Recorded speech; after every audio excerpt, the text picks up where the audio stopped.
Good afternoon, happy Friday everyone. I am Kim Kesty, Creative Director here at Fun Stamper's Journey, and we come to you every Friday for a fun little episode we call Tryday Friday. So today's Tryday Friday is all going to be about maybe discovering something new with your dies. In fact, mixing and matching different dies together that don't normally go together. I thought that would be kind of a fun thing as I flipped through my die drawer looking for something to do for today's video.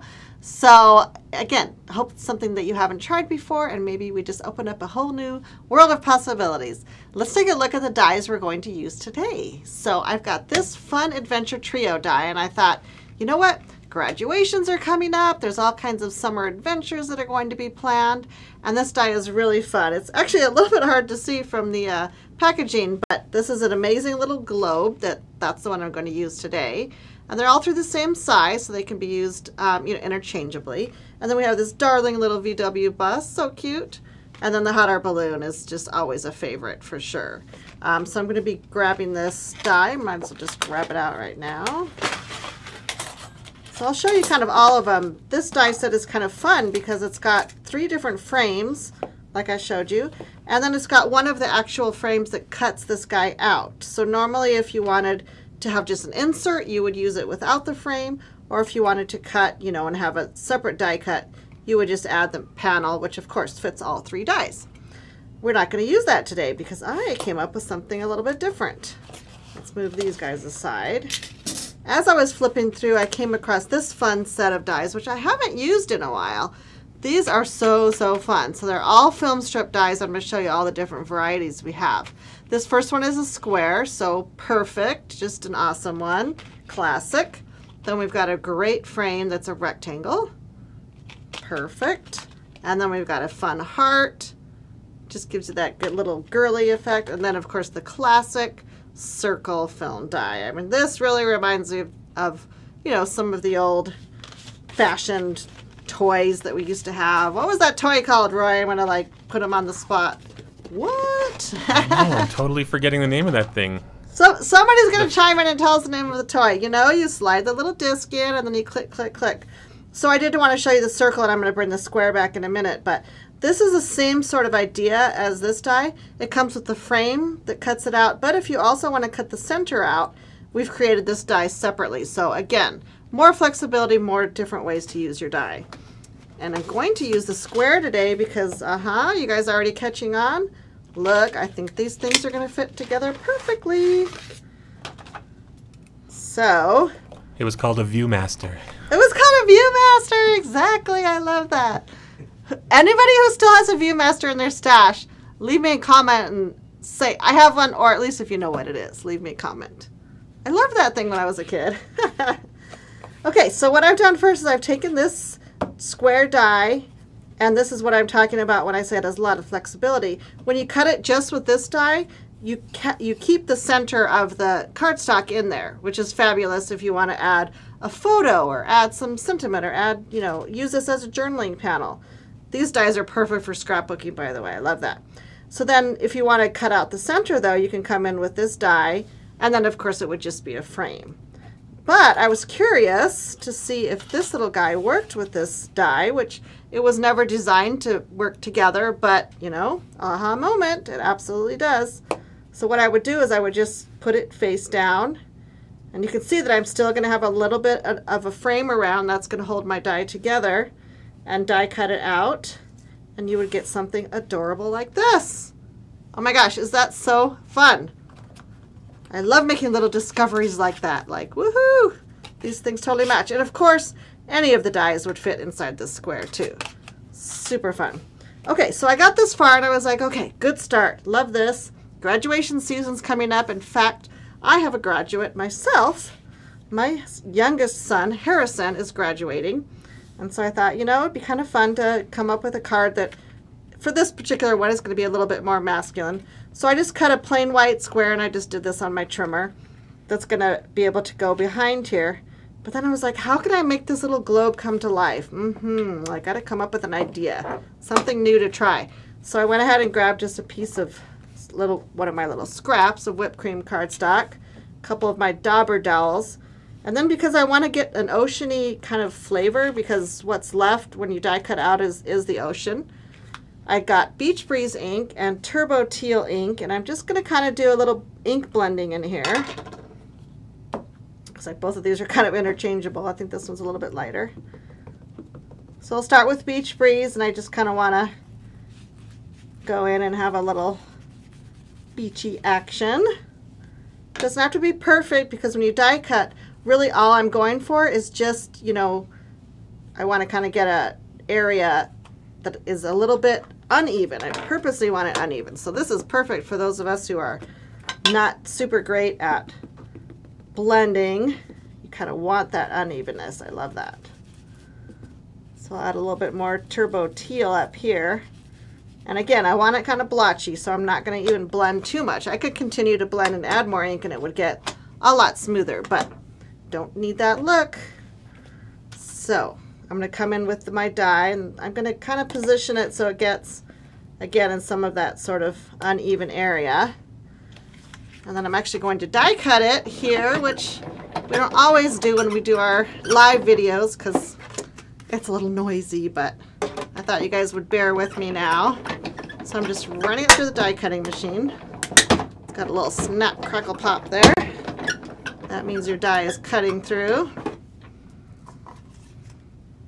And then when I pick it up, I'm just going to want to go ahead and grab all these little pieces. There's not so many, there's only 3 pieces that fall out of the middle. Now of course I can keep this die cut, which I probably will want to do. And I got it a little bit off the edge, but I could go ahead and trim that out and have some fun with that. So I'll set that aside. But the main 3 pieces that I want are these 3 that are left right here. So that's just the inside of my water. So now it's just like all about paper piecing. Super fun. And this one, like I said, is not so complicated because there's only 3 missing pieces. But I'm going to go ahead and use our Journey craft glue, which is perfect for paper-to-paper applications. I'm going to go ahead and glue a few more parts of this die down while I'm at it. I'm going to try to get each of the little corners. Of course, it's just going to go onto my white cardstock. So just dabbling a little glue here and there. You kind of want to line it up, which is what I love about the Journey craft glue, because you do have about a second to kind of, you know, arrange your die on there. You have a second to move it so it's just perfectly lined up. Okay, if I wanted to, I could come back and add a little bit more glue into those edges, but I think we're okay. So now we have our little 3 pieces of water. Let's go ahead and paper piece them in. How easy is this, right? Just grab your fun little inked water here. And you can see that I've got some darker and some lighter spots, and that's exactly what I was going for. I love it. Try not to get too much on the actual die cut. And just popping it in. We have some other dies. In fact, we have a lot of our dies that are the size of a front of a card cover that have some really, really intricate details. You guys will have to check out online. You could really have fun paper piecing those. Woo! It might take you a while, but it would sure be gorgeous. There's like flowers and leaves and all kinds of things cut out. But this one's pretty simple. So, love that. Super fun. Now I'm going to just mat it with a little green because, again, I want that fun, bold, poppy color there. Going to grab my Beach Breeze card base, which I know coordinates perfectly because it's the same color as the ink I used. So this is Beach Breeze in the cardstock form. I love that Fun Stampers Journey coordinates everything. It really takes the guesswork out of my designs. Now, one thing I wanted to do to just add a little more fun to this die cut is grab some of our Journey glaze. You can tell this bottle's been well loved. And then I'm going to go ahead and just Journey glaze just the water. You could do the entire globe and it would give kind of that glossy look like it was a, you know, a real globe moving. But I thought, oh, in this case, I really like how the water turned out. So I thought it would be really fun to just add Journey glaze to my water. Make it kind of glossy. And Journey glaze is self-leveling, so it will kind of level itself out. You just have to put enough of the glaze in place. But I kind of like where some of this doesn't have, you know, quite the perfect coverage. Again, it just seems more watery to me. But But you have a little bit. It takes a few minutes to dry, so you can kind of come back and, you know, add more of your glaze wherever you need to. And it is dimensional, so it is pretty cool that it's going to kind of stay in place on this water. It's not going to run, you know, all over your black original die cut. It's really about the best glaze out there for sure. Okay, so you can kind of see, I can kind of give you just a little bit of a look. See how fun and dimensional that is? Darn if it just doesn't look really like water. Love that. Okay, now one thing I did to my finished card was I added a little bit of black silk to it, which I'm going to do right now, but keep in mind that if you love this really fresh, clean look that I have right here, you could absolutely stop right now and not add the additional black licorice, but I'm going to add it just for funsies. And I won't even care if some of the silk lands on the water.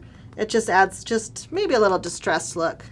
Like I said, this is a little more masculine card. It's going to be for my son. So just kind of sprinkling the silk, flicking it, I guess we call it. So isn't that kind of fun? I think it adds a little bit extra dimension, but again, if you don't like that look, you could absolutely stop with the original. Now I would set this card aside, especially where the black silk landed. I don't really want that to move very much. I want it to really keep that kind of aged look. So I just set that aside and let it dry really nicely. So I'm going to do that. I'll put it up here. And let me show you how I finished off the card. What I did was I grabbed one of our favorite sentiment sets, one of our super popular ones, called Inside and Out. So this has this really great happy graduation, and then it has this stamp that I'm going to use also, which is like the inside of the sentiment. So it says hugs, kisses, and graduation wishes. So those two paired together make the perfect sentiment for outside your card and inside. I haven't yet stamped the inside, so I'm going to do that real quick right now. So here's my one I finished earlier. Super fun. Oh yeah, I forgot about this element. Let me show you these little guys. See if I can, I'll grab the back of my blue so they show up a little bit better. So these are called our Fam Bam elements, and how cute are they? We've got a little girl, if you've got a little girl graduate. We've got the little boy. We've got a fun little car, and then even an airplane. If your graduate, if your adventurer was planning a trip or something. So you can choose any one of these clips. They all come I think 4 or 5 of each in a pack. So Fam Bam elements are those. You're going to want to check those out. So I just used the little dude, I guess you could say, on this card for Harrison. I thought it was perfect. So that just kind of accents that actual sentiment on the outside. So now on the inside, I'm just going to open it, and you can see that my water's dry because I did that a while ago. I'm going to add my inside sentiment. You can just see how cute it is. It's perfect for just completing your card. I love that. So I'll just kind of center it more or less in the middle and add my finishing touch here. It would also be super cute to grab one of our letters, either one of our stamps or our die cut letters, numbers, and put the year, put 2019 underneath. I think that'd be super cute. But look how sweet is that sentiment. Happy graduation. And then the inside too. Hugs, kisses, and graduation wishes. So, super fun. I love the idea of mixing and matching dies, looking at your dies in a new way. Of course, we have tons of circles in our collection, so go ahead and grab out your journey circles or your circle around die sets and see what you can mix and match with those, with any of the circular, dies we have in our collection. And again, the squares too are super fun, as you just saw as we married the adventure trio with our little cute film strip square. So love that. I love to hear what ideas you have. Go ahead and as you make your creations, think about tagging us at Fun Stampers Journey or doing hashtag Fun Stampers Journey. We always love to look at your creations and see what you're coming up with. I hope you have a great weekend. Please consider liking or sharing our video. We always appreciate that on Tryday Friday or anytime we create a video here from our studio in Phoenix, Arizona. So have a great weekend and enjoy bringing paper to life.